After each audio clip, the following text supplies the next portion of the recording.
Okay, we're going to do a quick video on serrates and sawbacks on knives, and I kind of mentioned that on one of the other videos that we're going to take a look at this. So, kind of the idea between, and we're going to start with serrates, is if the blade may not be maintained as consistently or maybe as well.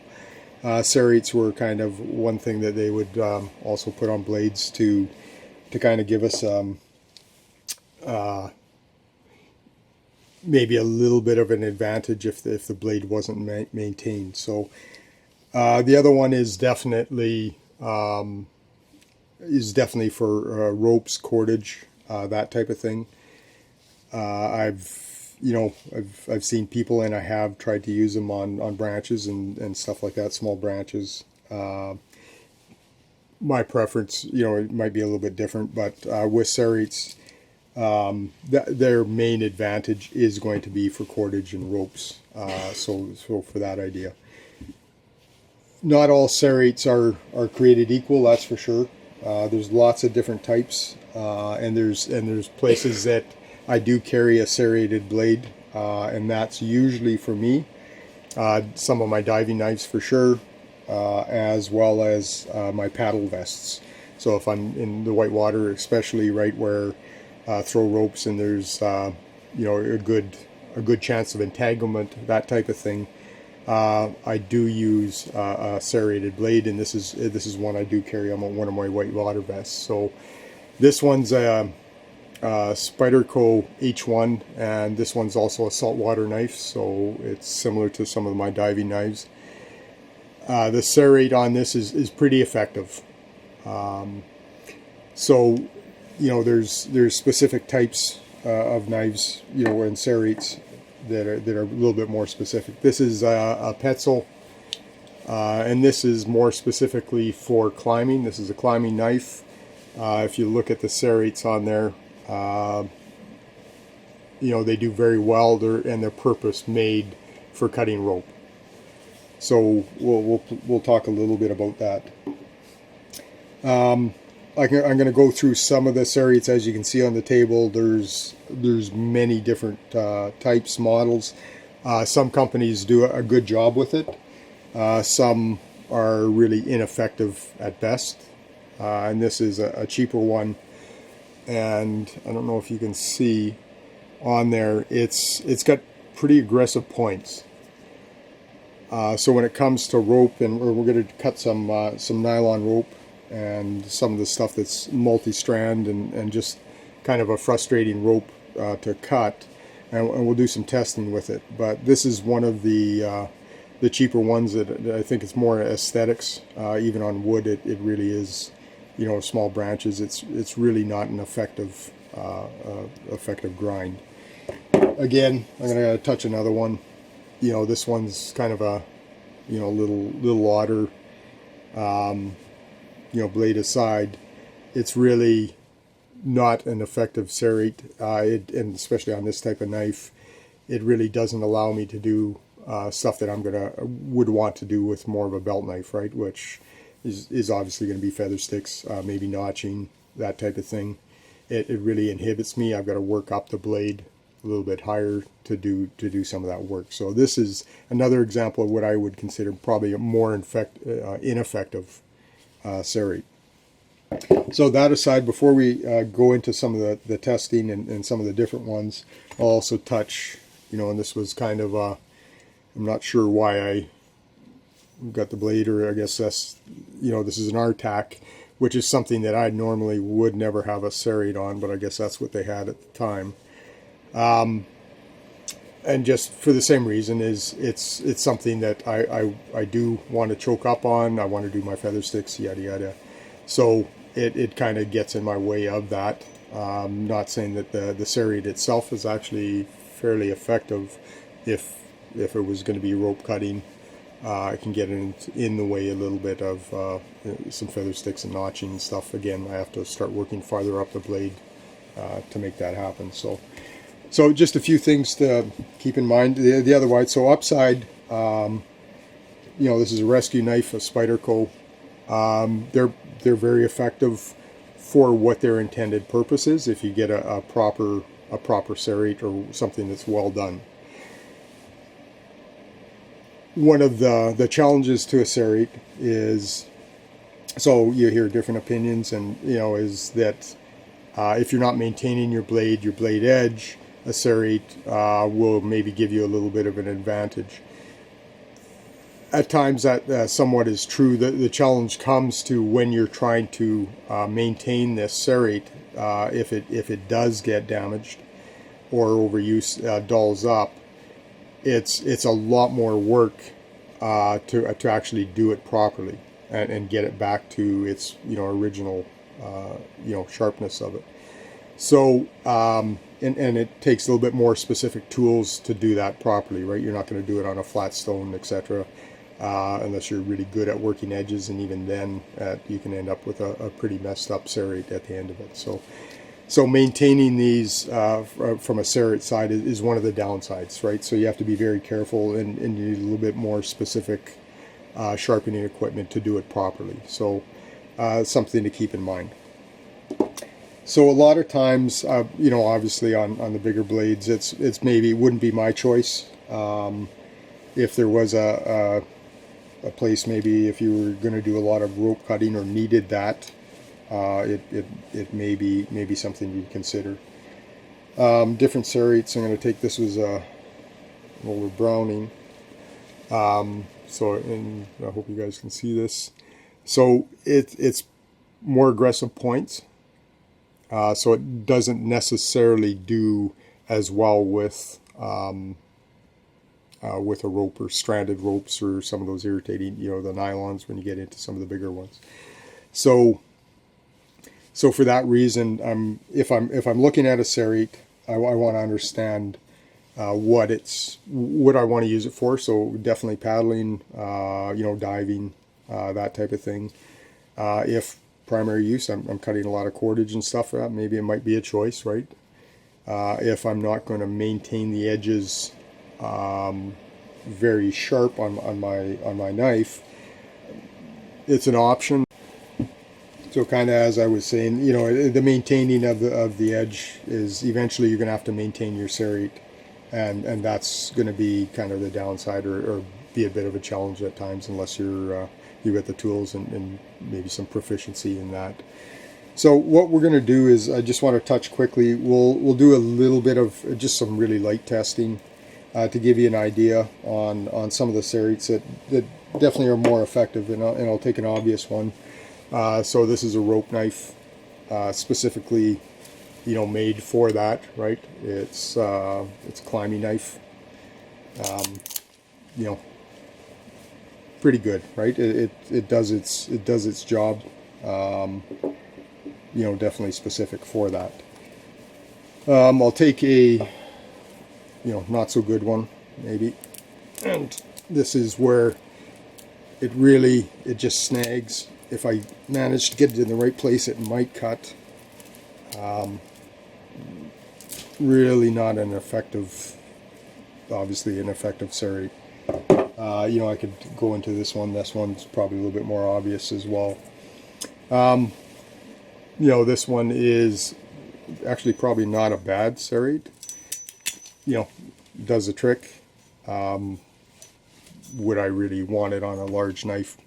My personal preference, maybe not, but again, right? Let's take something that's, I'll use, so this is a Spyderco rescue knife, pretty much like butter, but that's purpose built for that, so seat belts and that type of thing, right, and rope. Cordage. The SE has a little different serrate. Again, I've got a couple of these SE3s, one without serrates, which is probably my preference. This one does have it. It works.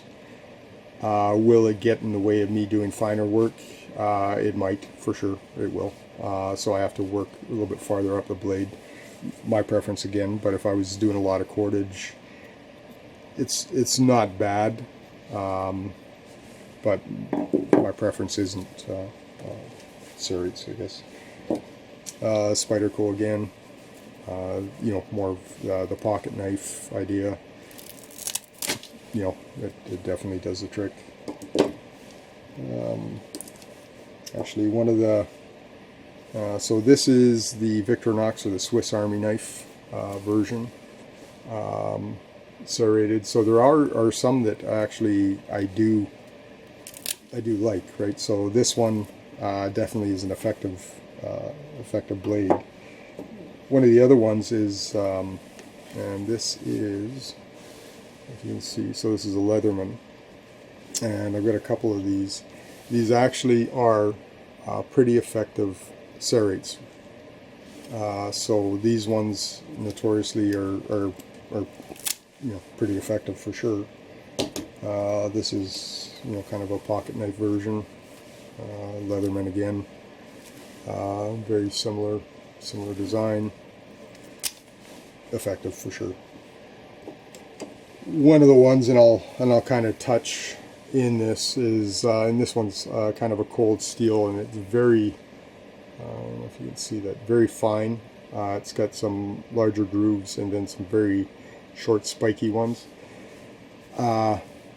It's probably not a blade that you're going to, if the serrates get messed up, going to, you know, successfully try and resharpen. But, you know, it does the trick. A little bit more work, but, you know, it does do the trick. Last one I'm going to touch, I'm trying to touch some common ones. This is a Gerber, you know, and their serrates are probably going to, you know, be somewhat effective for the rope idea. Yeah, for sure. And, you know, so there's some effective ones if you're looking at a serrate. This is a Bird, which, you know, is a Spider Cool's, you know, kind of more cost-effective version. Pretty effective for this. Now, and this is the challenge on that, is, you know, to do finer work. If that's what I'm going to do with it, you know, it's going to chew it up a bit. It's not going to be so clean. Maybe if I get the right serrate, I can do you know, I can make it work into some kind of feather stick. If I'm cutting, you know, trying to cut in there, it'll work, but it definitely is not where it's going to, you know, do a nice smooth cut maybe, but it will, right, if it's sharp. The other part too is the more of this I'm going to do with it, if that's what you're going to do with it, is now you're going to end up maintaining this, having to maintain this to keep it, you know, that effective. So just food for thought. Serrates, if that's your choice, for sure. You know, this is one of my, definitely for paddling. Rope, if you're into any of that. You know, the rescue side for sure. This is some pretty big nylon rope, and I don't know if I can hold this properly, but I mean, it goes through pretty effectively. So for a paddle blade, it is my preference, just because that is my entanglement, that type of thing. Diving, obviously, right? That's one of the things you find that, or, you know, your downrigger lines, fishing lines and stuff, you can get tangled in, right? So there's definitely a place for it. This is an example of probably one of the most ineffective serrates that I've seen anyway. So it's almost a sawtooth that, you know, it's just going to snag, right? So you forget about going through that, right? So, you know, some of the cheaper ones obviously haven't put a lot of thought maybe or work into it, but so kind of having said that, we'll move over to maybe sawbacks and that type of thing on knives, and I hope this helps, and it just gives you an idea of there's some different types. Not all serrates are the same. Upside is for rope, that type of thing. Maybe if you're not going to maintain your edge quite as tight, you know, it may have a place for you, but the maintenance and trying to maintain it Okay, so we just finished the serrates up, and I'm just going to jump quickly into some sawbacks, and without going too terribly or getting too terribly carried away. Not uncommon, and for many years, a lot of times, they're the knife makers or whatever have chosen to put sawbacks on them. Depending on the blade design, this one, and there was another one that I do have that have a similar design. As much as it could be used for notching, it really probably isn't going to be that effective, especially for a bigger knife. For cutting wood, as much as notching, it wouldn't be my choice. It's very thick.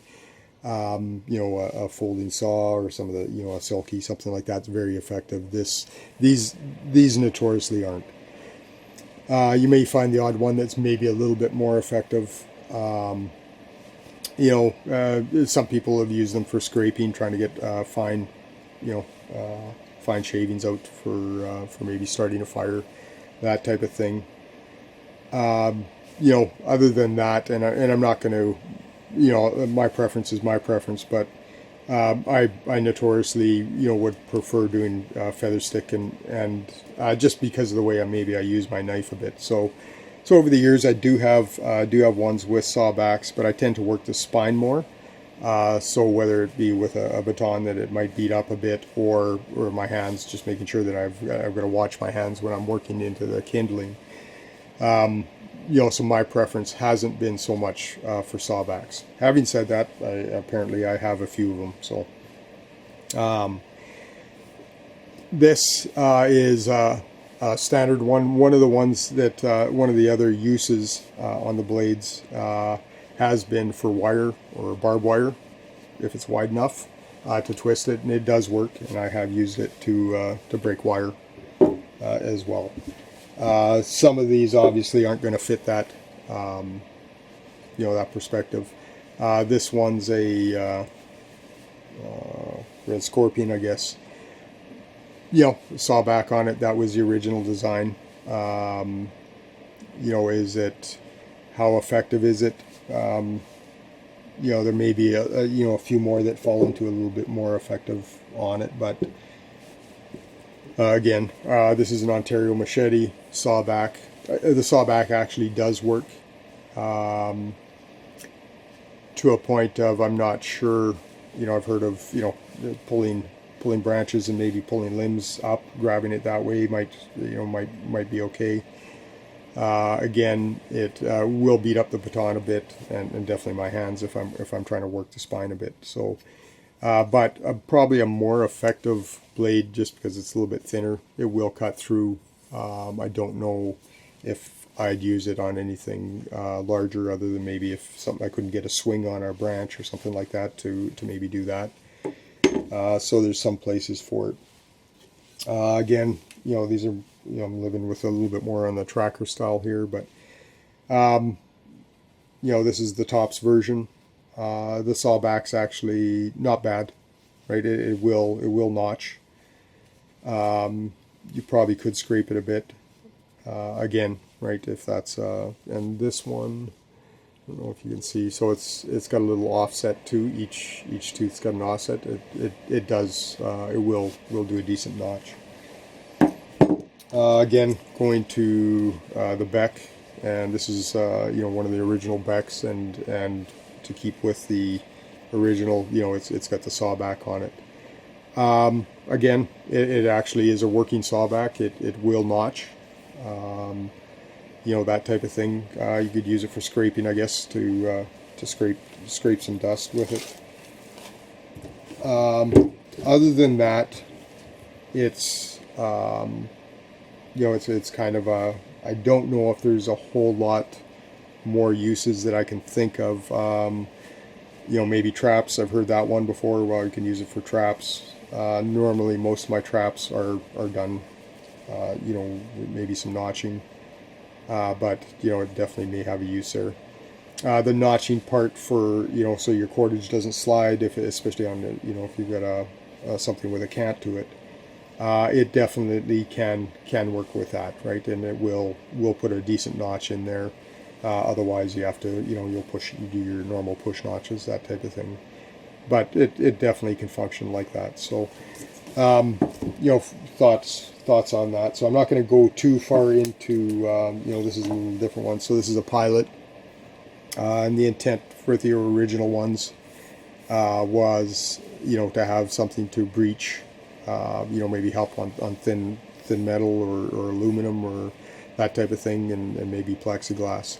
To be honest, I really haven't tried this one in that respect. I've got a couple different sawbacks here that I'm just gonna we'll give a shot, and where we might use them. So the sawbacks, for the most part, on the blade's very thick, so to use it like an actual saw to saw something of any size, it's probably not really effective to use. But one of the areas that you could use it in is definitely notching. We may try to scrape some bark and get some finer dust to start a fire with. And the other option is obviously doing proper feather sticks. So I've got a couple different sawbacks, and we'll just kind of run it through a bit of something. This is something that I'd probably use notching for, right, with the sawback, and we'll try a couple of, and so I'll work my notch around a bit.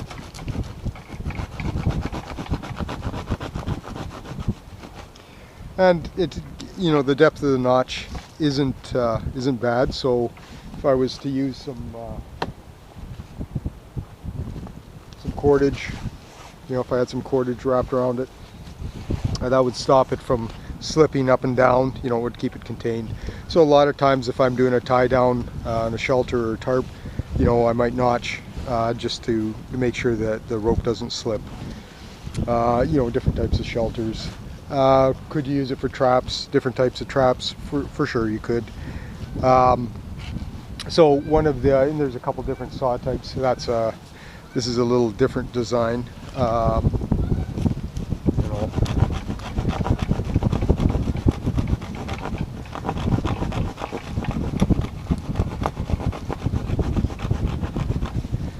Still does the trick, effective. One of the things about sawbacks that, so if you're batoning wood or splitting wood with it, it will beat up the baton a little bit. I tend to work the spine a little bit more into my kindling to push down my kindling and some feather sticks. So I have to make sure I've got gloves on, or I'm very cognizant of that, because I can chew up your hands too. So things to think about, but definitely from a notching perspective. Those are a couple different types. I've got another one here that is meant on more of a pilot design, which I think is meant more for breaching, thin metal or plexiglass at the time. That was the intent. But as well, can be used for notching, and doesn't do a bad job of it. So that's one of the areas. The other is, drop the rope there, if we're trying to scrape some dust. Now I'm going to have to get this caught in something to catch. So one of the challenges is getting your scrapings or shavings into maybe a piece of bark or something like that for fire starting. So we'll try that, and let's see how that works. These are back to the sawbacks. So I've got a few different sawbacks here. So we went through the notching, for a rope and not slipping, and maybe some traps idea behind the sawback. The other thing, and some people do use it for making small shavings or small dust. The challenge here today is it's pretty windy, so I've got a piece of bark that I'm going to try and collect the dust in. On a day like today, my preference would probably be working a feather stick, and that usually is my preference. Just it's more contained, and for me to start a fire, I can put multiple feather sticks together and try and strike that spark in there. But in this case, we'll definitely see if we can get this to stay without getting blown away.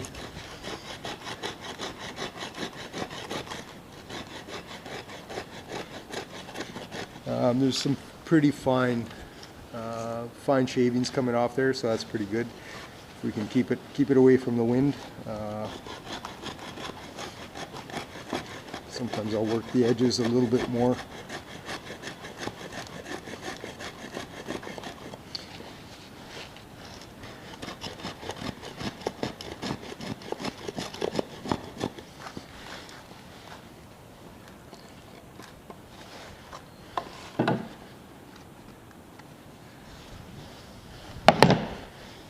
See if we can contain that a bit. I don't know if you can see that, but so we've got some fairly fine shavings there. So the trick is with this type of thing is to find a piece of bark or something and keep it out of the wind to try and contain it, so you can then strike your spark to it. So that's kind of another use you hear people using the sawbacks for, and it will work.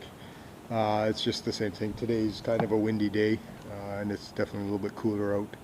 So that challenge is trying to get it contained in one area without being blown away. So we'll give that a shot. We'll try and spark it and see if we can get it to at least ignite.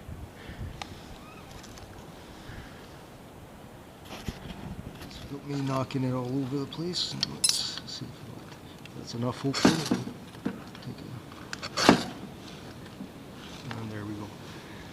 So it will function that way. It actually, you know, the fine shavings do a good job of taking a spark. So as with anything, a feather stick, the finer the shavings, the easier it will take that strike if you're using a ferrule rod, that type of thing. So, you know, so it got started. If we had a proper kindling ready to go, it's definitely functional. So food for thought. You know, if you're looking at a sawback and the options and what they're, you know, they really aren't meant for necessarily procuring large wood, that type of thing. But people do use them for, you know, stuff like this. It definitely functions. It's, in this case, you know, it's a windy day, so we gotta kind of keep that away from the wind. You want to contain it, you know, and usually I use a piece of bark. The same thing, notching. Definitely, you know, there's places where I like to have, you know, so the ropage, the cordage doesn't slip, that type of thing. So, thank you.